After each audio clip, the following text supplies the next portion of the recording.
Behind the laugh track and coconut-powered inventions of television's most famous shipwreck lies a treasure trove of bizarre secrets that would shock even the professor. From a network executive's dinosaur obsession to an actor filming with a broken arm for weeks, the real stories from this 3-hour tour are stranger than any island adventure. Here are the 15 weird facts you didn't know about Gilligan's Island, 1964. Fact 1.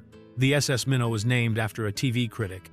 The name of Gilligan's doomed boat wasn't chosen randomly from a fishing guide or maritime dictionary, but was actually creator Sherwood Schwartz's clever act of television revenge against a powerful critic who had insulted his entire industry. The SS Minnow was deliberately named after Newton Minnow, the chairman of the Federal Communications Commission, who delivered one of the most famous and controversial speeches in television history. On May 9, 1961, Minnow stood before the National Association of Broadcasters at their annual convention in Washington, D.C., and delivered a scathing critique that would forever change how networks approached programming. In his speech, Minnow called television a vast wasteland and scolded networks for not taking responsibility for the quality of content they broadcast to American families. His words sent shockwaves through the entertainment industry and led to sweeping changes in how television shows were produced and controlled. For Sherwood Schwartz, who had been writing comedy for shows like The Red Skelton Show and was working on developing Gilligan's Island, Minnow's speech represented everything wrong with network interference. Schwartz felt that Minnow's demands had robbed individual creators of their independence and given too much control to network executives who didn't understand comedy or creativity. When CBS executives began meddling with his Gilligan's Island pilot, adding footage without his knowledge and causing poor audience test results, Schwartz blamed the new culture of network control that he believed Minnow had created. So when it came time to name the tiny charter boat that would carry his 7 castaways to their island prison, Schwartz saw the perfect opportunity for a subtle but satisfying dig at the man he held responsible for ruining television. He named the vessel the SS Minnow, spelling it like the fish rather than using Minnow's actual name to avoid any legal complications. The irony was perfect. The boat named after the man who criticized television would be forever remembered as the vessel that launched one of TV's most beloved and enduring comedies. Russell Johnson, who played the professor, later confirmed this story in his book, Here on Gilligan's Isle, writing that Schwartz had indeed named the boat after Newton Minnow as a form of gentle mockery. Interestingly, Minnow himself never seemed bothered by the tribute and reportedly developed a friendly correspondence with Schwartz over the years, showing that even television critics can appreciate a good joke. Fact 2. A CBS executive wanted Gilligan's pet dinosaur. In what could have been television history's most bizarre creative decision, a CBS programming executive seriously suggested that Gilligan's Island should feature a live dinosaur as a regular cast member, complete with Gilligan training the prehistoric creature to be his loyal companion. Hunt Stromberg Jr., who was CBS's executive in charge of new programming during the mid-1960s, watched the pilot episode of Gilligan's Island and became convinced that the show needed something more exciting to capture audiences. According to creator Sherwood Schwartz's account in his book Inside Gilligan's Island, Stromberg pitched his dinosaur idea during a meeting after viewing the completed pilot. The executive envisioned a scene where Gilligan would climb a tree to survey the island and suddenly discover a massive dinosaur living there, which he would then befriend and keep as a pet. Stromberg was so enthusiastic about this concept that he exclaimed to Schwartz, "Just picture it! Gilligan and his pet dinosaur! It's our answer to Mr. Ed!" The comparison to Mr. Ed, the popular talking horse sitcom that had aired from 1961 to 1966, reveals exactly what Stromberg had in mind for this prehistoric addition to the cast. He wanted the dinosaur to function as a cute animal sidekick that could provide both comedy and companionship for Gilligan, essentially creating a Stone Age version of the beloved talking horse show that had proven so successful for television audiences.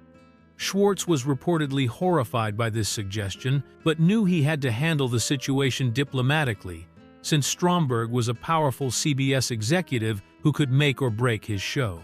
Rather than directly rejecting the idea, Schwartz cleverly questioned whether creating an animated dinosaur and seamlessly blending it into live-action footage would be financially feasible for their television budget. He pointed out that such special effects would require expensive animation work, possibly even collaboration with Disney Studios, which would far exceed what CBS was willing to spend on a sitcom. Fortunately for television history, Schwartz's budget concerns proved to be the perfect excuse to kill the dinosaur idea without offending the executive who had proposed it. The cost of creating convincing dinosaur footage in the 1960s would have been astronomical for a television production, making Stromberg's prehistoric pet completely impractical from a financial standpoint. Fact 3. The flag flies at half-mast for JFK. Hidden in the opening credits of Gilligan's Island is a somber reminder of one of America's darkest days, visible to viewers who know where to look during the show's cheerful theme song. As the SS Minnow sails out of the harbor in the opening sequence, an American flag can be seen flying at half-staff in the background, marking the tragic coincidence that the pilot episode was filmed on November 22, 1963, the exact day President John F. Kennedy was assassinated in Dallas, Texas. The cast and crew of Gilligan's Island were filming the final scenes of their pilot episode at a naval base in Hawaii when news of the president's death reached them late that morning, Hawaii time.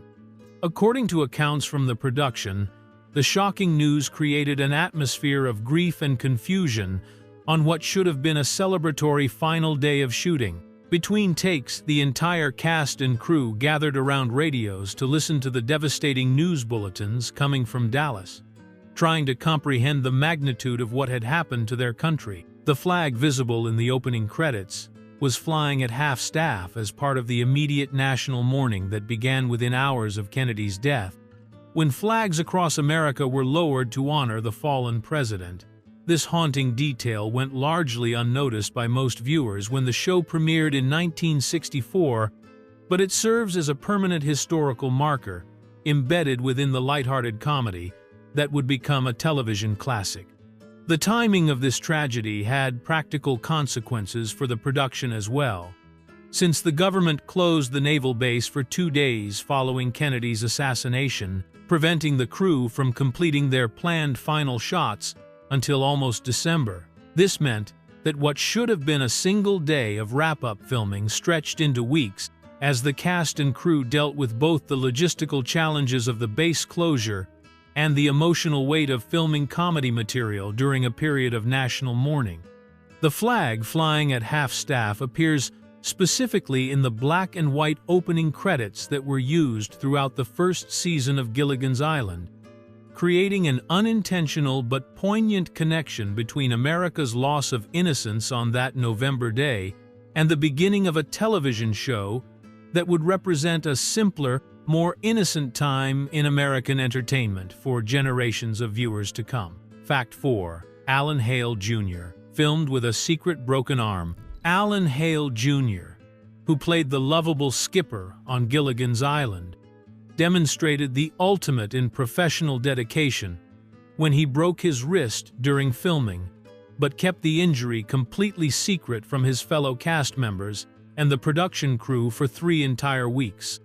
The accident happened during the first season when Hale was performing a stunt that required him to fall out of a coconut tree, but he missed the safety crash pads that had been positioned to cushion his landing, and instead smashed his right arm directly onto the hard studio stage floor. Despite the obvious pain he must have been experiencing, Hale got up from the fall, brushed himself off, and continued filming the scene without mentioning his injury to anyone on set. What makes this story even more remarkable is that the very next scene scheduled to be shot required the skipper to carry both a heavy load of coconuts and Bob Denver, who played Gilligan, across the set. Hale performed both tasks with a broken wrist, never letting on that he was in agony or that lifting anything was causing him excruciating pain. The truth about Hale's injury only came to light 3 weeks later during the Season 1 wrap party, when creator Sherwood Schwartz was chatting casually with the actor about his plans for the filming break.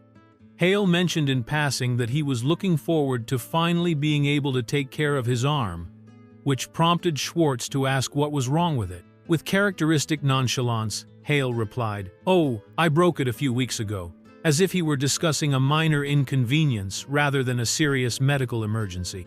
When Schwartz pressed for details about how Hale had managed to continue working with such a severe injury, particularly the scenes that required heavy lifting and physical comedy, the dedicated actor simply responded, "It wasn't easy." Hale later explained that he had deliberately hidden the injury because he didn't want to disrupt the filming schedule or cause any delays that might hurt the production or cost the studio money. Schwartz was so amazed by Hale's dedication that he immediately insisted the actor go to a doctor, where Hale was fitted with a cast that extended all the way up to his elbow. Fortunately, despite the delayed treatment, Hale made a complete recovery and continued his energetic performance as the skipper for the remaining seasons of the show. Fact 5. Natalie Schaefer's ice cream diet and nude swimming. Natalie Schaefer, who played the elegant and sophisticated Mrs. Howell on Gilligan's Island, maintained her svelte figure through what might be the most unconventional fitness routine in Hollywood history, combining a daily quart of ice cream with nude swimming sessions in her private pool. In a 1965 interview with the Chicago Tribune, Schaefer openly shared her unique approach to staying in shape, which flew in the face of every conventional diet and exercise program of the era. Schaefer's self-invented ice cream diet involved consuming ice cream at every meal of the day, including breakfast, lunch, and dinner, along with an additional bowl as an afternoon snack. She would typically start her morning with a bowl of vanilla ice cream mixed with her coffee, then enjoy 2 bowls of various flavors during both lunch and dinner. According to Schaefer's calculations, this added up to roughly 1 quart of ice cream consumed every single day. Yet she claimed this unusual eating plan actually helped her lose weight rather than gain it. The actress insisted that her ice cream diet was remarkably effective, telling reporters that she could lose 3 pounds in just 5 days while following this sweet regimen. She explained that she had tried numerous conventional diets throughout her career but found her own ice cream-based approach to be the most successful and enjoyable method for maintaining her desired weight of 124 pounds. For exercise, Schaefer relied on daily swimming sessions in her small private pool, but with a twist that would have shocked her conservative television audience. She revealed that she swam completely nude, both before going to work each morning and again when she returned home each evening, explaining that she found regular exercise boring, but that swimming was fun and more beneficial because the water provided natural resistance for her muscles. Schaefer's unusual fitness routine apparently worked well for her demanding role on Gilligan's Island, where she performed many of her own stunts, despite being in her mid-60s during filming. She would leap into quicksand pits and lagoons while maintaining her glamorous appearance, all while following a diet that consisted primarily of ice cream and a nude swimming routine that she credited for keeping her physically fit and energetic enough to handle the show's physical demands. Fact 6. Jerry Van Dyke called it the worst script ever. Jerry Van Dyke, the younger brother of comedy legend Dick Van Dyke, made what would become one of the most regrettable career decisions in television history when he turned down the chance to play Gilligan, dismissing the script as the worst thing I ever read and believing the show would never succeed. Van Dyke was actually the first choice for the role of the bumbling first mate, and producers were confident that his established comedy background and family name recognition would make him perfect for the part that would eventually make Bob Denver a household name. Van Dyke's rejection of Gilligan's Island was based on 2 main concerns that he expressed to the show's creators. First, he strongly disliked the idea of being part of an ensemble cast, preferring roles where he could be the clear star rather than sharing screen time with 6 other main characters. Second, and perhaps more damaging to the show's prospects, he found the writing to be terrible quality.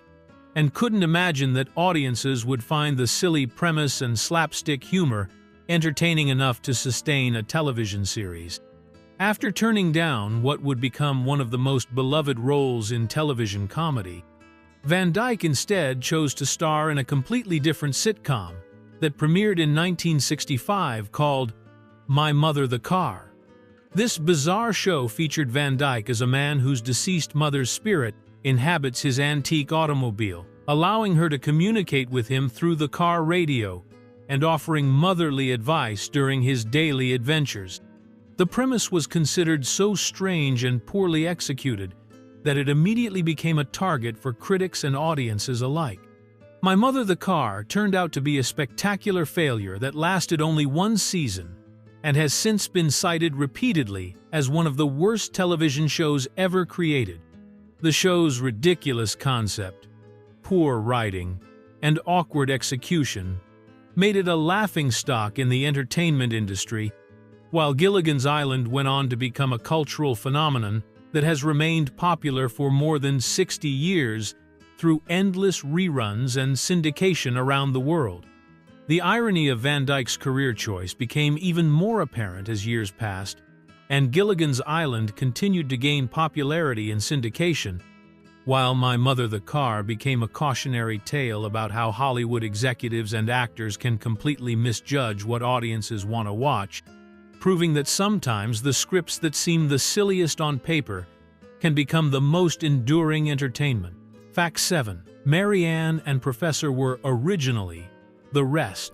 During the first season of Gilligan's Island, two of the show's most beloved characters were essentially treated as second-class citizens in the opening credits, with Russell Johnson, who played the professor, and Dawn Wells, who played Mary Ann, being lumped together dismissively as simply "and the rest." The original version of the famous opening song specifically named Gilligan, the skipper, the millionaire, and his wife, and the movie star. But when it came to the professor and Mary Ann, the lyrics simply trailed off with the generic phrase that made them sound like unimportant afterthoughts rather than main characters. This strange billing arrangement came about because of complicated contractual agreements that were already in place when Johnson and Wells joined the cast after the pilot episode had been completed. The show's original pilot featured different actors in similar roles, and when the network decided to recast these parts with Johnson and Wells, their agents were unable to negotiate the same level of billing that the other main cast members had secured in their contracts. Bob Denver, who played the title character of Gilligan, became increasingly uncomfortable with this unfair treatment of his fellow cast members as the first season progressed.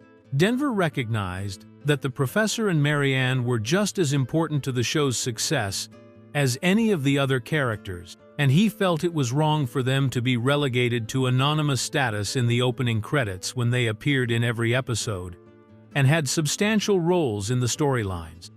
Using his position as the show's star and the leverage that came with having his name in the title, Denver approached the producers and made a bold demand that would change television history. He insisted that Russell Johnson and Dawn Wells should be properly acknowledged in the theme song lyrics, and he threatened to have his own name removed from the opening credits unless his co-stars received equal billing with the rest of the main cast. Denver's intervention was successful, and starting with the second season, the theme song was rewritten to include the lines, "The Professor and Mary Ann," instead of the dismissive "and the rest." Johnson and Wells were so grateful for Denver's support that they made it an ongoing joke between them, always sending each other greeting cards and notes signed with "Love" and the rest. Fact 8. The lagoon became a studio parking lot. The iconic lagoon, where Gilligan and his fellow castaways spent countless hours scheming their escape attempts, met an undignified fate during the show's off-seasons, when CBS studio workers would drain all the water out of the famous set piece and convert it into a mundane employee parking lot. This practical but somewhat depressing transformation happened every year when Gilligan's Island wasn't actively filming, turning the tropical paradise that millions of viewers associated with adventure and comedy into nothing more than a place for studio employees to park their cars while they worked on other television productions. The lagoon set was located at CBS Radford Studios complex in Studio City, Los Angeles, where it served as one of the most recognizable outdoor sets in television history during the show's three-season run from 1964 to 1967. When filming wrapped each season, the studio's maintenance crew would pump out all the water that created the lagoon's tropical appearance, revealing the concrete basin underneath that could then accommodate dozens of parked vehicles for the various other shows and productions that used the studio facilities throughout the year. This dual-purpose use of the lagoon continued for decades after Gilligan's Island ended its original run, as the empty concrete structure remained a convenient parking solution for the busy studio lot. The same stage complex was later used for other famous television shows, including The Mary Tyler Moore Show and Roseanne, with the former lagoon area serving the practical needs of these productions while retaining its connection to television history. The lagoon's story came to a final end in 1997, 30 years after Gilligan's Island finished filming, when CBS decided to demolish the entire structure as part of a major expansion project for the studio complex. By that time, the lagoon had become the last surviving physical remnant of the original Gilligan's Island sets, making its demolition a symbolic end to the tangible legacy of one of television's most beloved comedies. Interestingly, the Roseanne television series paid tribute to the lagoon's history in one of their episodes, featuring a daydream sequence that parodied Gilligan's Island and was filmed in the same location where the original lagoon had entertained audiences for so many years, creating a connection between the old and new shows that shared the same studio space. Fact 9. Real coconuts made movie magic sounds. The coconuts that played such an important role in Gilligan's Island's tropical setting were completely authentic during the show's first season, with the production team using actual coconuts fresh from palm trees rather than lightweight plastic replicas that might have been easier and safer for the actors to handle. However, the distinctive bonking and clunking sounds that audiences heard whenever coconuts knocked together, fell from trees, or bounced off characters' heads were entirely artificial, created by sound effects technicians in post-production studios long after the cameras had stopped rolling. This behind-the-scenes movie magic was necessary because real coconuts, despite being genuine tropical props that added authenticity to the island setting, simply didn't produce the exaggerated cartoon-like sounds that the show's comedic timing demanded. When actual coconuts bump into each other or hit other surfaces, they make relatively quiet, dull thuds that wouldn't register well on television audio equipment of the 1960s, and certainly wouldn't provide the punchy sound effects that helped sell the physical comedy that was central to Gilligan's appeal. The sound effects team working on Gilligan's Island had to carefully watch each episode during the post-production process, identifying every moment where coconuts appeared on screen, and then adding appropriate comedic sound effects that would enhance the visual humor. This meant that every time a coconut fell from a tree and bonked Gilligan on the head, every instance where the castaways juggled coconuts or used them as improvised tools, and every scene where coconuts rolled around or knocked against each other required individual attention from audio technicians who specialized in creating these kinds of exaggerated sound effects. The process of adding these artificial sounds was typical of television and film production techniques that prioritize entertainment value over realistic audio, similar to how punch sounds in fight scenes or footstep noises are often enhanced or completely replaced to create more dramatic impact. The coconut sound effects became such an integral part of Gilligan's Island's comedic identity that many fans of the show probably never realized they were listening to artificially created audio rather than the natural sounds that real coconuts would actually make when used as props in the various island adventures and mishaps that filled each episode. Fact 10. Natalie Schaefer was a real-life millionaire. While her fellow cast members on Gilligan's Island earned modest television salaries and struggled financially for years after the show ended, Natalie Schaefer, who played Mrs. Howell, was actually a genuine millionaire in real life, who had accumulated substantial wealth through smart investments and her successful career on Broadway and in Hollywood films. Schaefer's financial independence meant that she approached the role of Lovey Howell from a completely different perspective than her co-stars, viewing the part not as a crucial career opportunity, but simply as an enjoyable way to earn some extra money while getting a free vacation to Hawaii. According to Bob Denver, who played Gilligan, Schaefer openly admitted that she only accepted the role in the pilot episode because the production offered her a complimentary trip to Hawaii for the filming, which she saw as an attractive perk rather than focusing on the show's potential for long-term success. Schaefer reportedly thought the concept of Gilligan's Island was too silly to ever become a successful television series, and she initially planned to treat the whole experience as nothing more than a working vacation in a tropical paradise. This casual attitude toward the show became somewhat ironic when CBS decided to pick up Gilligan's Island for a full season, reportedly causing Schaefer to cry because she had expected the pilot to be rejected and never air on television. Unlike her fellow actors who were thrilled about landing steady work on a network television series, Schaefer found herself committed to a multi-year contract for a show she had never taken seriously and had only joined for the free Hawaiian getaway. Schaefer's wealth allowed her to negotiate unusual contract terms that reflected her lack of financial desperation, including a clause that forbade the camera crew from filming close-ups of her face, because she was secretive about her real age and didn't want viewers to be able to study her appearance too closely. Her financial security also meant that when she died in 1991, she was able to leave between $1.5 million and $2 million to charity, specifically bequeathing a substantial amount to the Lillian Booth Actors Home to renovate their hospital's outpatient wing, which was renamed the Natalie Schaefer Wing in her honor. Fact 11. The show's bizarre continuity errors. Gilligan's Island was filled with amusing production mistakes that somehow made it past the editing room and into the final episodes, creating continuity errors that sharp-eyed viewers can still spot today when watching the show in high-definition reruns.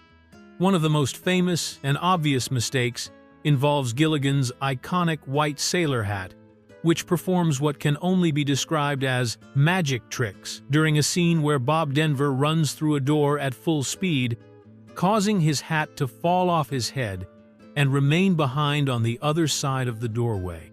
The continuity error becomes apparent when the camera angle switches to show Gilligan from behind as he continues running away from the door, because his white hat has mysteriously reappeared on his head despite clearly falling off just moments before.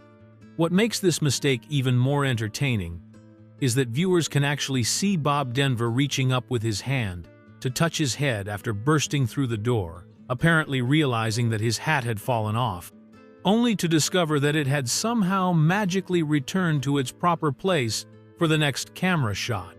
This hat trick was likely the result of the production team not having backup doors available for multiple takes, which meant they had to use footage from different attempts at filming the same scene, creating an impossible situation where Gilligan's hat both falls off and stays on his head during the same sequence.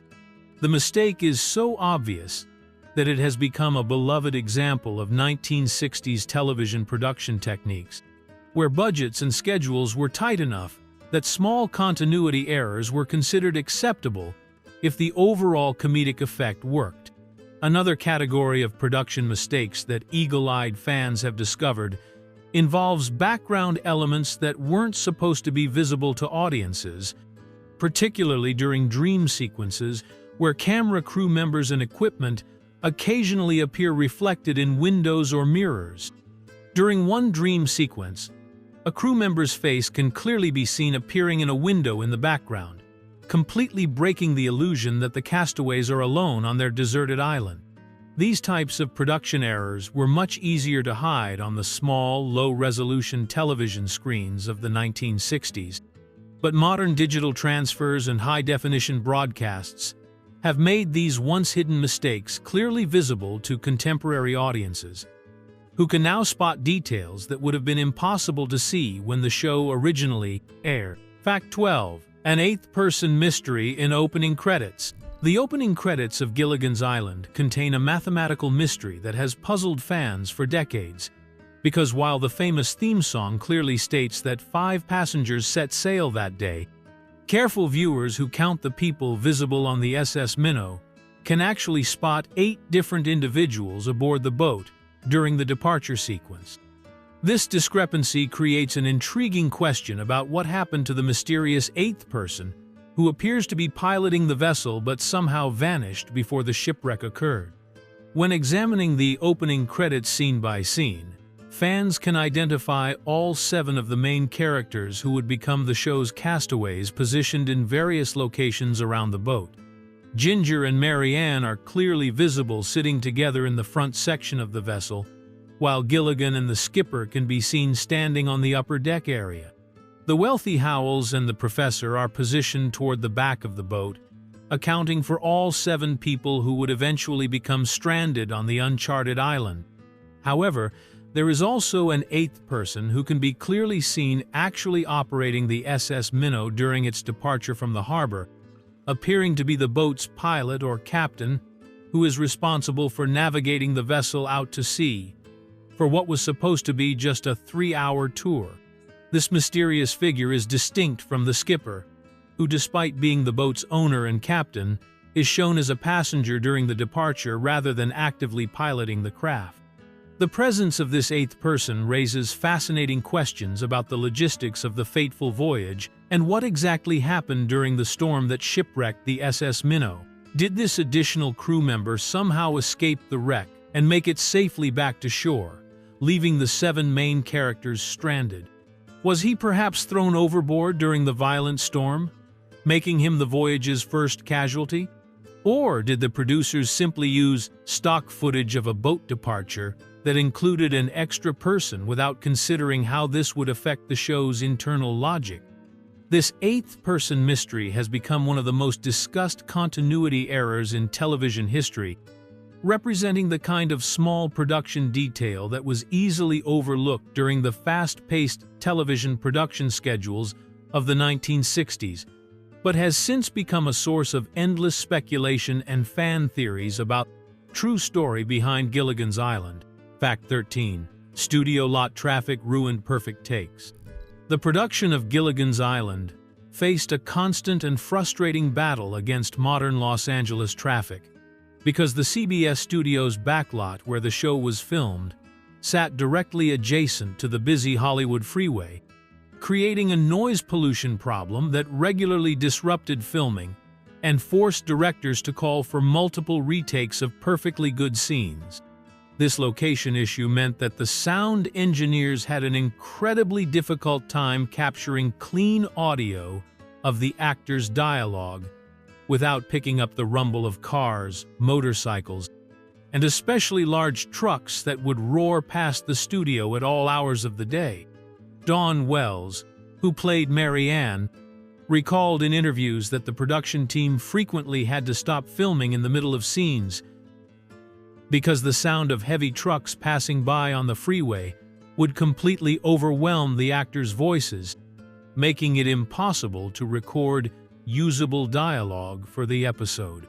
The sound technicians working on the show struggled constantly with the challenge of filtering out traffic noise while still maintaining the quality of the actors' performances, leading to significant delays in the filming schedule as crews waited for quieter moments between waves of freeway traffic.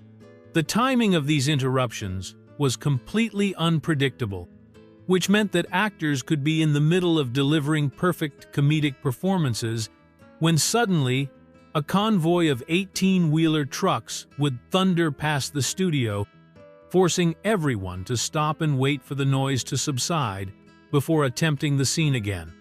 This created particular challenges for the show's physical comedy sequences, where the actors' timing and energy were crucial to making the jokes work, because having to repeat the same pratfall or slapstick routine multiple times due to traffic noise could exhaust the performers and diminish the spontaneity of their reactions.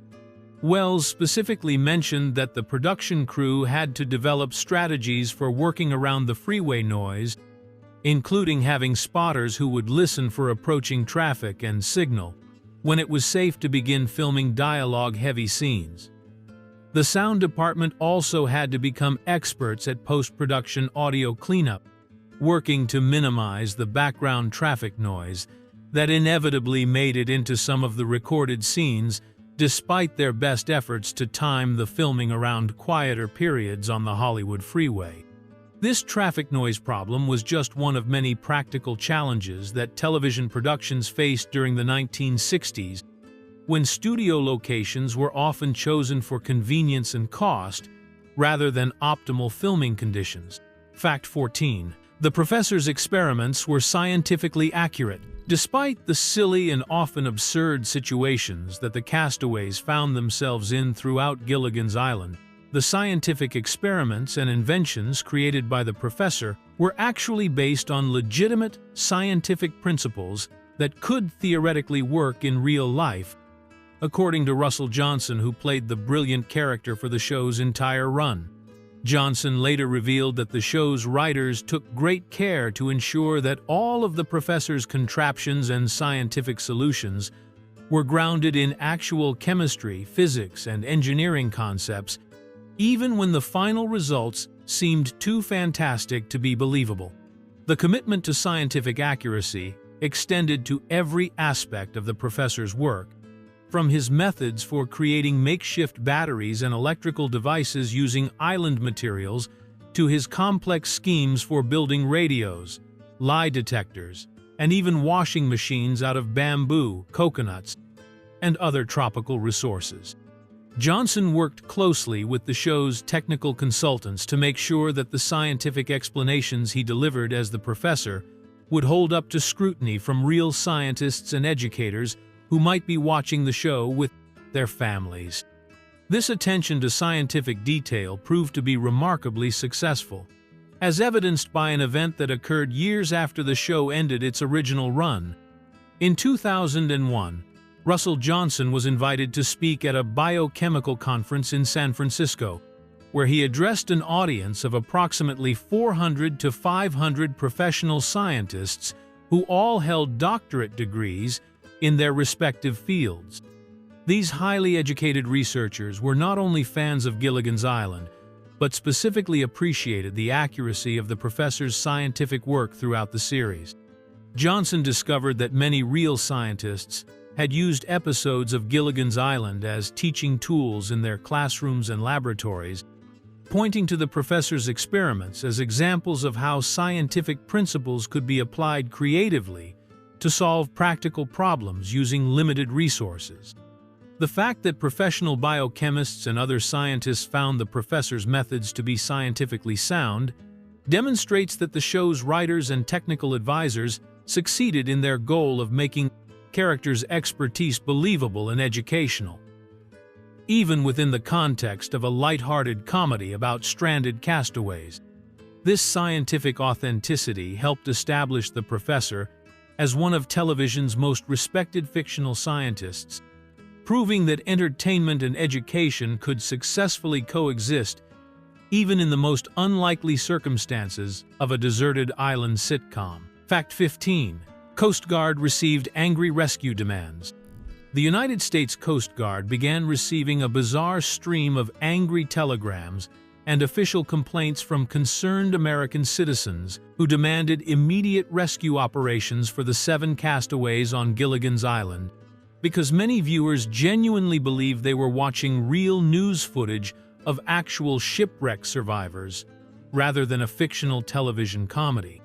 These well-meaning but confused viewers apparently ignored the laugh track, the opening credits, and all other obvious signs that they were watching a scripted entertainment program, instead becoming convinced that the government was callously abandoning real people who needed help. Creator Sherwood Schwartz received forwarded copies of these telegrams from the Coast Guard, which had been sent by viewers who were genuinely outraged by what they perceived as a humanitarian crisis being broadcast on national television. According to the Center for Media Literacy, one typical telegram complained to the Coast Guard by saying, "For several weeks now, we have seen American citizens stranded on some Pacific island. We spend millions in foreign aid. Why not send one U.S. destroyer to rescue those poor people before they starve to death?" The fact that these concerned citizens were watching a show with a clearly audible laugh track that played after every joke apparently did nothing to convince them that Gilligan's Island was a work of fiction rather than documentary, footage of real castaways. Schwartz himself was baffled by these responses, noting in interviews that there was even a laugh track on the show. Who did they think was laughing at the survivors of the wreck of the SS Minnow? This question highlighted the surreal nature of the situation, where viewers somehow believed they were watching real people in distress while simultaneously hearing an audience laugh at their misfortunes. The telegrams represented one of the most unusual examples of television audiences becoming so emotionally invested in a show that they lost track of the boundary between fiction and reality. These viewers were so concerned about the welfare of Gilligan, the skipper, and their fellow castaways that they took the time and expense to send official communications to a government agency demanding military intervention to rescue people who existed only in the imagination of Hollywood writers and were portrayed by actors who went home to comfortable houses in Los Angeles every evening after filming.